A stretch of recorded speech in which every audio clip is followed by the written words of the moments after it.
Hello students, we are going to discuss T1 atomic structure and some basic concepts of chemistry. Let's start with the question number 1. Question number 1, option, the right answer is coming to be beta, that is B. Question is, wave number of spectral line for a given transition is x centimeter inverse for helium 1 positive, then its value for beryllium 3 positive for the same transition is. When it is wave number, but a question is comprising of wave number. Wave number, that is 1 by lambda. Symbol for wave number is mu bar. And this question is from hydrogen spectrum. What we have to guess is, question is from which topic? It is from hydrogen spectrum,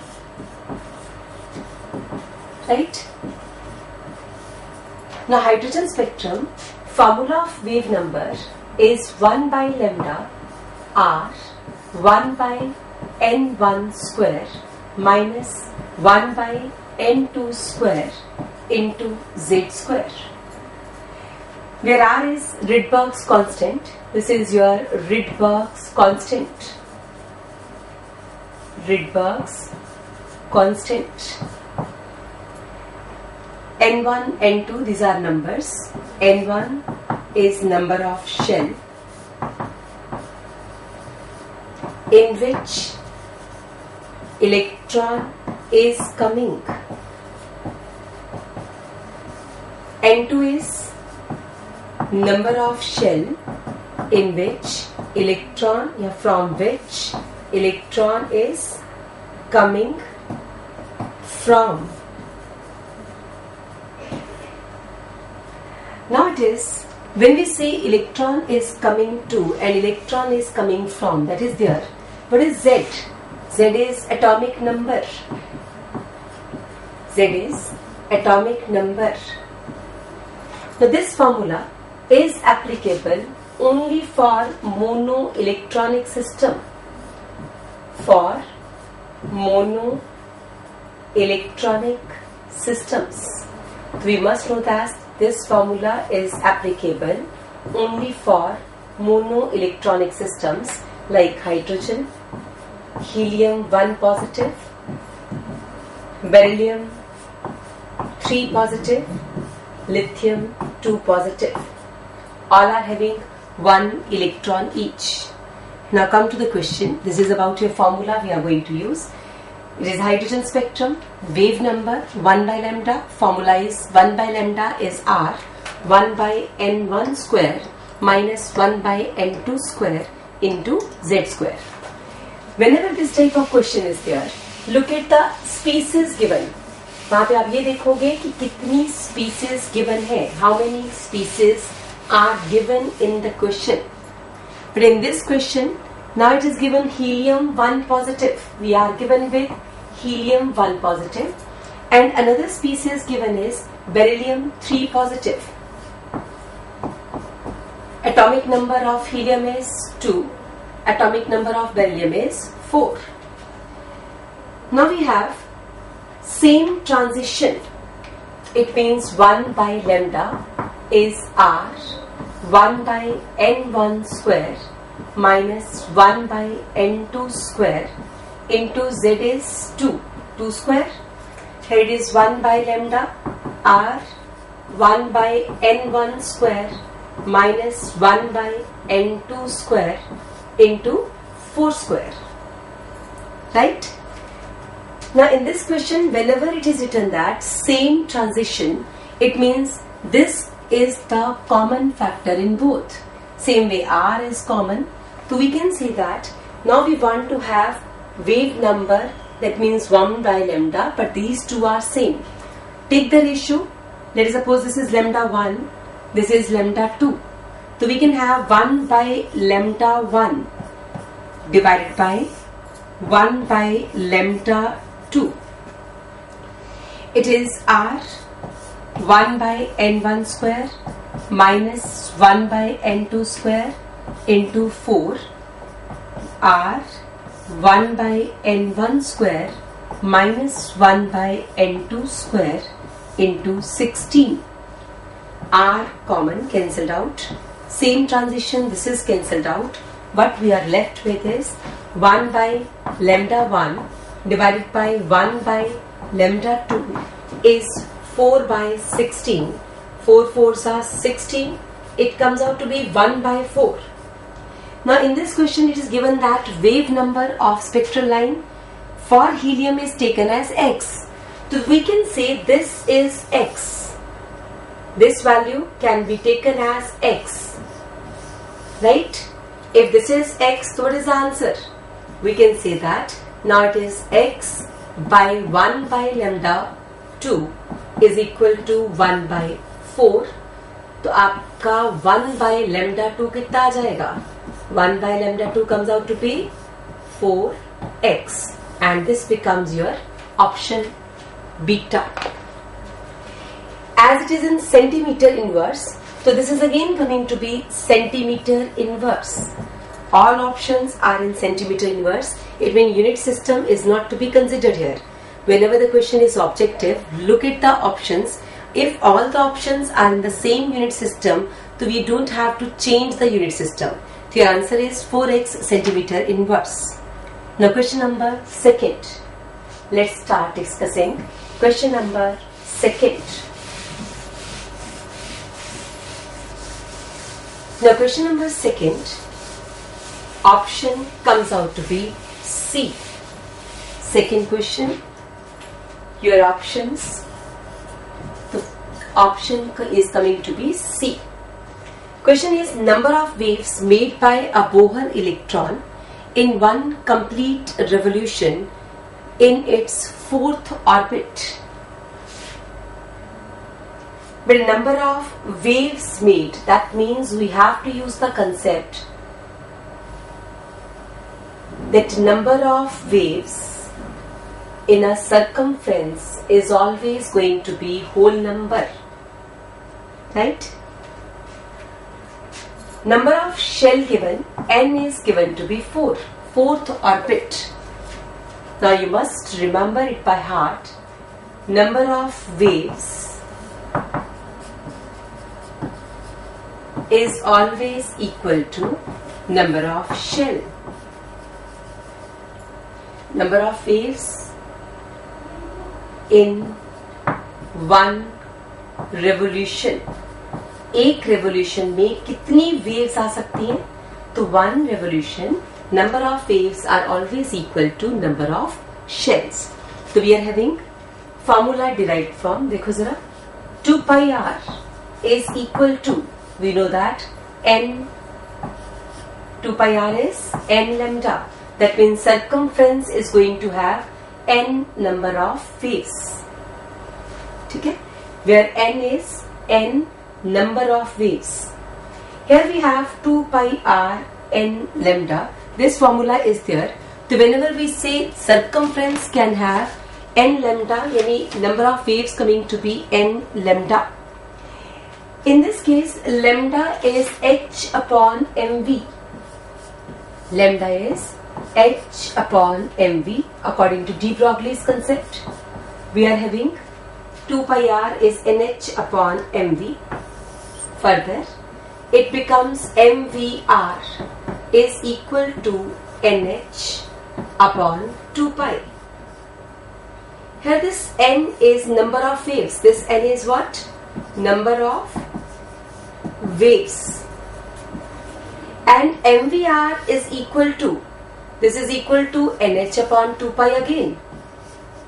This is angular momentum. Angular momentum is equal to nh upon 2 pi. nh upon 2 pi is equal to nh upon 2 pi. That means constants cancelled out. N is equal to n. This is number of shell equal to number of waves. So hence we have proved that in each shell number of waves are equal to n. Question number 3. Let's start discussing question number 3. Third question is Option B beta. Question number 3. Option is going to be B beta. Question is, radius of first Bohr orbit of hydrogen is x. In this question we are having radius of first Bohr's orbit is x. Right? Then de Broglie's wavelength of electron in third orbit is nearly. And this question is about radius of first shell of hydrogen is 0.529 into 1 square by 1, and it is to be taken as x. This is given to you as x. We want to calculate lambda in third orbit. That is our question. What concept we have to use is 2 pi r is equal to n lambda. Because for third orbit we must know that 2 pi r is always equal to n lambda. We want to calculate lambda, and this is the only formula in which radius and lambda can be related to each other. Now 2 pi is a constant, r is radius of hydrogen into n square by z, and it comes out to be n lambda. As it is for hydrogen only, the complete question is for hydrogen. When the complete question is for hydrogen, that means z is 1. The z can be replaced with 1. Third orbit means n should be replaced by 3. N is 3 on both the places. What is the next step? It becomes 2 pi. R1 we have x. N square is 3 square is equal to, it is coming to be 3 lambda. 3 and the square can be cancelled. We can say 6 pi x is equal to lambda. So our option becomes 6 pi x is equal to lambda. Option B beta. Right? Got it? Question number 4. Question number 4 is, we are having numerical value of mass and velocity be equal. If mass and velocity, these two are equal in this question, then de Broglie wavelength, mass is equal to velocity. Question number 4, option is going to be C. How it comes to be C? When mass is equal to velocity, this is given in the term of magnitude. Mass ki value or velocity ki value, these two values are taken to be equal.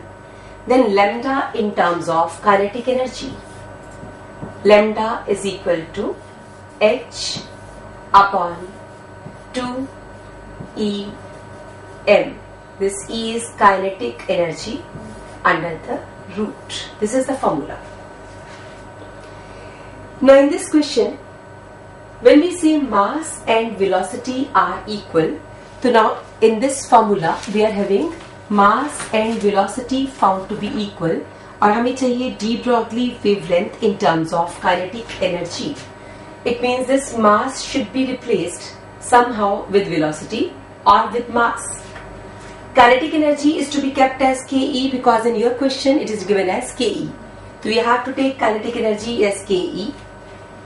What we can do is, beta mass is to be replaced with velocity and we can make it square. Let's square. Lambda square is h square. It is 2 kinetic energy m. So what we can do is, we can have square on both sides so that root can be removed. What we have done, squaring both sides, root can be removed, right? Now in this part, now mass and velocity, we want to place this mass should be replaced with velocity, or some relationship must be there. So what we can do is, we can put half mv square is kinetic energy, that's there. Mass and velocity are same, it means half mass can be replaced with v square is equal to kinetic energy. It means half v cube is equal to kinetic energy. Or we can say same way, in the same manner, it can be half m square is equal to kinetic energy. It becomes half m cube is equal to kinetic energy. So we can calculate the value of m here. It comes out to be m cube is kinetic energy into 2. Got it? याद तक समझ आ गया बेटा सबको? अब आपके पास when we place the values, now we keep these two values in place of this. So when we place this m is 2 kinetic energy cube root. So we can put this m value. When we put the m value and kinetic energy is taken as this value m cube, so we can get the answer. That answer is your A and B. Okay. Now the relationship we have, it is half mv square is kinetic energy, and we have m is equal to 2 kinetic energy by v square. It means we can say what is the m value? 2 kinetic energy by v square. So in the same manner, we can have 2 kinetic energy by m square. This value can be used here and we can get the answer. We will get the option that will be the right and correct option. Fine. Let's start. So kinetic energy, we have used the value. Now it is, we have mass is equal to 2 kinetic energy divided by 2 kinetic energy divided by v square. Let's put mass की जगह पे अब क्या put कर देंगे? 2 kinetic energy by v square. Using this value, you will get lambda square h square. 2 kinetic energy. Mass can be replaced with 2 kinetic energy divided by v square. This is 2 times 2 yani 4. Kinetic energy is again squared. V is squared. H is squared. We are left with v square h square 2 kinetic energy whole square. The lambda comes out to be v h divided by 2 kinetic energy. Right? But it, as I have replaced this mass with this term, in the same manner, velocity is 2 kinetic energy by m square. समझ आ गया बेटा सबको? तो we are having question number 4 done with us. Question number 4 is over. Next is question number 5. Now question number 5 is, if uncertainty in position and velocity are equal, if uncertainty in position and velocity are equal, then uncertainty in momentum will be. Question is 5th option comes out to be A. Question is from Heisenberg's uncertainty principle. First we must write formula. Heisenberg's uncertainty principle is delta x dot delta p greater than equal to h upon 4 pi. But in our question we are having velocity. It means we must modify the formula. Delta x delta v greater than equal to h upon 4 pi m. Given is velocity and position uncertainties are equal. Velocity and position uncertainties are equal. So when velocity and position uncertainties are equal, this will become delta x dot delta x greater than equal to h upon 4 pi m. It means we are having delta x square value that is greater than equal to h upon 4 pi m. So in this question, we are having Heisenberg's uncertainty principle. Formula is delta x delta p greater than equal to h upon 4 pi. But as the question is related to velocity, we have to change this momentum, its mass into velocity. Then mass is taken as denominator. So this formula becomes delta x delta v h upon 4 pi m. Question is both are equal, mass and velocity uncertainties. That means delta x and delta v should be put same. So we have used delta x into delta x. Now we want to have relationship for momentum. It means now this delta x can be replaced with h upon 4 pi m under the root. Or we can say that it is also equal to delta v square. So it can be delta v square, it can be delta x square. Now we want to have this momentum. This momentum delta p, delta x can be written as, from this value delta x is, so delta x is root of h upon 4 pi m. Use the value here. Now we can use the value. Delta x is written as h upon 4 pi m under the root delta p